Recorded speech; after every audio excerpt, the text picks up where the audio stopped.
రఘురామకృష్ణరాజు గారు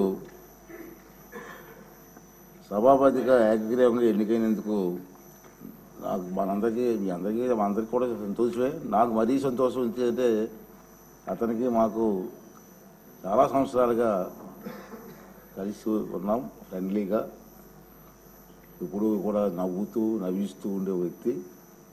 అటువంటి వ్యక్తి ఇక్కడ డిప్యూటీ స్పీకర్గా రావడం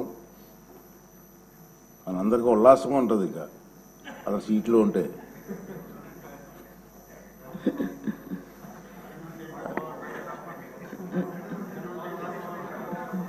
రఘురామకృష్ణరాజు గారు నాకు చిరకాల మిత్రులని చెప్పాను నేను.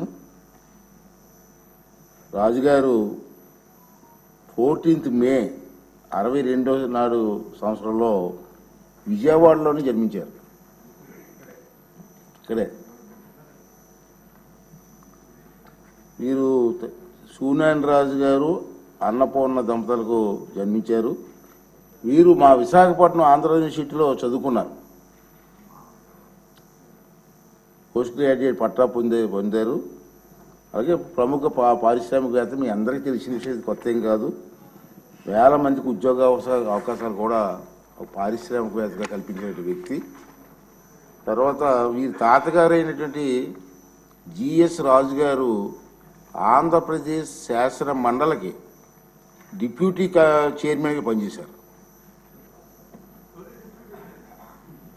తొలి ఫస్ట్ డిప్యూటీ చైర్మన్గా తాతగారు పనిచేశారు. అంటే కొత్తగా రాజకీయాలు అవి కాదు, ఫస్ట్ నుంచి కూడా.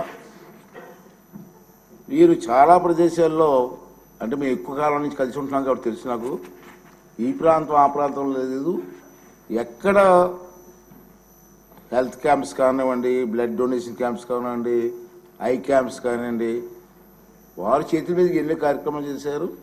ఎవరైనా కార్యక్రమాలు చేస్తున్నప్పుడు కూడా వారికి సంబంధం లేకపోయినా అతను ఇన్వాల్వ్ అయ్యి ఆ కార్యక్రమాలు విజయవంతం చేయడం కోసం కూడా ప్రయత్నించే సందర్భాలు నాకు తెలుసు. నేను ఎందుకు చెప్తానంటే అటువంటి స్వభావం కలిగిన వ్యక్తులని. తర్వాత రాజకీయాలు కూడా కొత్త ఏం కాదు. 2019 సంవత్సరంలో నరసాపురం లోక్సభ నియోజకవర్గం నుంచి మొదటిసారిగా లోక్సభ సభ్యులుగా ఎన్నికయ్యారు. ఆ విషయం కూడా మీ అందరికి తెలిసిందే. అతన్ని ప్రత్యేకంగా పరిచయం చేయవలసిన లేదు. గత 5 సంవత్సరాలు టీవీలో చూస్తూ ఉన్నాం కదా మనం. ప్రత్యేకంగా పరిచయం చేయవలసిన వ్యక్తి ఏం కాదు. ఈ రాష్ట్రంలో మారుమూల గ్రామాల గురించి అడిగినా రాజుగారి గురించి చెప్పే పరిస్థితి ఉంది. అది ఏ ప్రోగ్రాం అండి? రచ్చబండ గారు. రచ్చబండలో కార్యక్రమం ద్వారా బాగా ఫేమస్ అయిపోయారు అతను. తర్వాత వీరు పలు లోక్సభ స్టాండింగ్ కమిటీల్లో సభ్యులుగా ఉన్నారు. 2024 సంవత్సరంలో వీరు ముందు శాసనసభ నియోజకవర్గం నుంచి సభ్యునిగా ఎన్నికయ్యారు. చంద్రబాబు నాయుడు గారి ఆశీస్సులతో మొన్న ఎన్నికలు గెలవడం జరిగింది. అదేవిధంగా చెప్పాను, రచ్చబండ మరియు ఇతర కార్యక్రమాల ద్వారా సామాన్య ప్రజలకు కూడా బాగా పరిచయమైన వ్యక్తి. అటువంటి వ్యక్తి ఇక్కడ డిప్యూటీ స్పీకర్గా పనిచేయడం మనందరికీ కూడా ఆనందదాయకం. మరి చంద్రబాబు నాయుడు గారి ఆశీస్సులతో రాజుగారు ఇంకా బ్రహ్మాండంగా పనిచేసి చిరస్థాయిగా మీ పేరుండిపోయే విధంగా పనిచేసే అవకాశాన్ని భగవంతుడు మీకు ఇవ్వాలని చెప్పి మనస్ఫూర్తి కోరుకుంటూ మీకు శుభాకాంక్షలు తెలియజేస్తున్నాను